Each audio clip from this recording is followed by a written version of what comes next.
Hi everyone, this is Miss Ba from KCS Kasinadar College of Arts and Science. Today we are going to see the topic acceptance from Unit 2. The topics to be covered today: meaning of acceptance, definition of acceptance, types of acceptance, and essentials of a valid acceptance. It can be also called as rules of valid acceptance. Now first we are going to see the meaning of acceptance. Acceptance is the act of giving assent to an offerer by the offeree. Offerer means the person who making the offer. Offeree means the person who accepting the offer.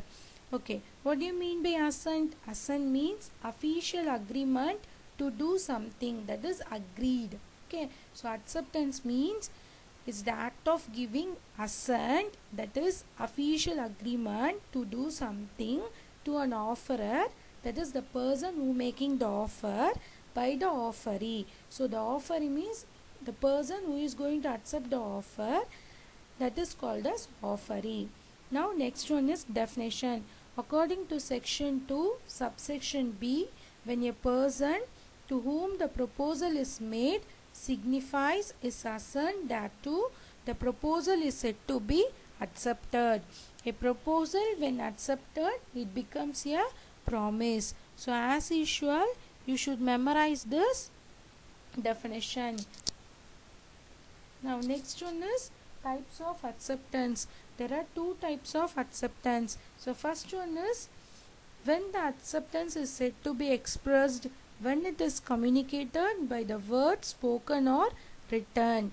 When it is accepted by the word spoken or written. Second one is implied acceptance. When it is inferred from the conduct of the parties, that is implied acceptance. For example, auction sale. So auction means ஏலம் விடுறது. So in this auction sale, so many of the parties are participating in the auction sale. Okay, now Mr. X is the highest bidder. Okay, so the auctioneer accepts the offer by accepting or striking the hammer on the table. That is called as implied acceptance. Here the word is not spoken or written, which is conducted inferred by the conduct of the parties.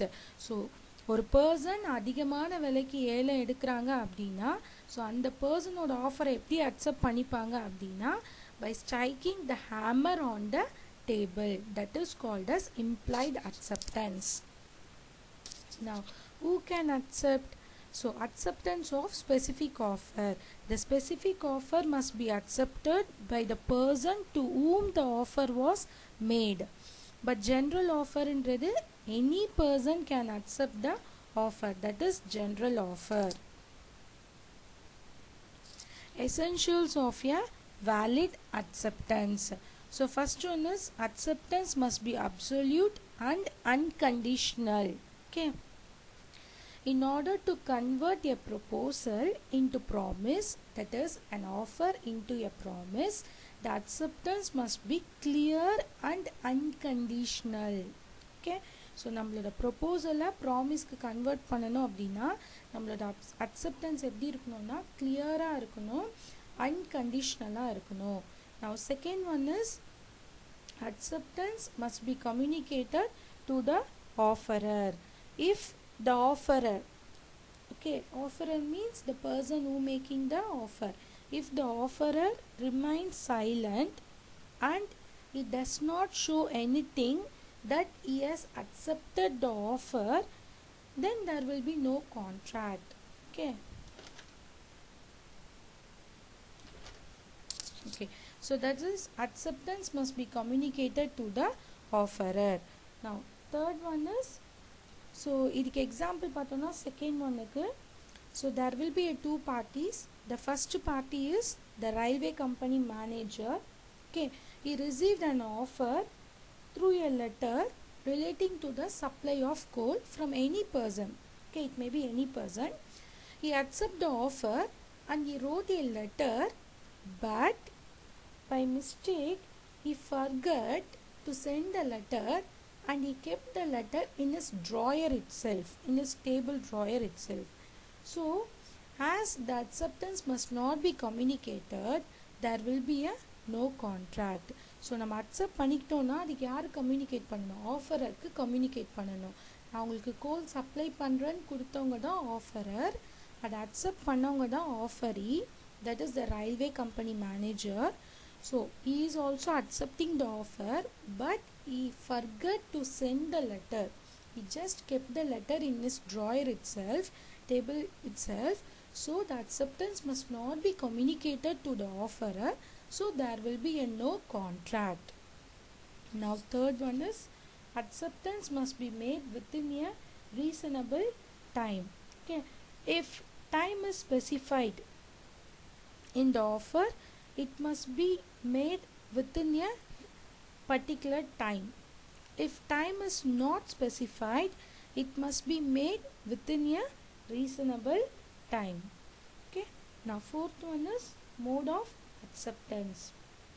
Acceptance must be made according to the prescribed mode only. Okay, if a mode is not prescribed, then it must be made through some reasonable mode. Okay, for example, capital A makes an offer to B and says, if you accept the offer, you must reply by a phone. But unfortunately, he replied through a letter, then there will be a no contract. Okay, now next one is acceptance after offer. The acceptance must be given only after the offer is made by the offerer. Okay, if no one make an offer to us, then how we can accept the offer? So always acceptance must be given only after the offer is made. Next one, it must show an intention on the part of accept to fulfill the terms of promise.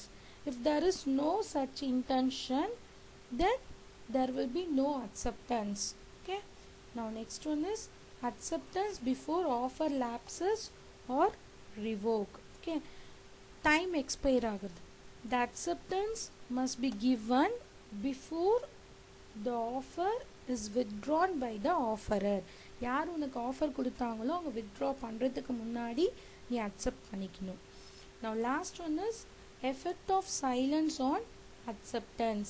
The acceptance of offer cannot be implied from the silence of the offeree. Okay, நான் accept பண்ணிக்கிட்டேன் அப்படின்றது நான் சொன்னால் மட்டும்தான், ஆஃபரருக்கு சொன்னால் மட்டும்தான் ஆஃபரருக்கு தெரியும். ஓகேவா? அன்லெஸ் ஆர் அன்டில் ப்ரீவியஸ் எக்ஸ்பீரியன்ஸில் நீ சைலண்ட்டாக இருந்தீங்கன்னா அக்செப்ட் பண்ணுற அப்படின்னு அர்த்தம் இருந்தால் மட்டும்தான் it must be accepted. So effect of silence means the acceptance of offer cannot be implied from the silence of the offeree unless the offer is accepted in the previous cases as a silent manner. So this is effect of silence on acceptance. Okay, thank you.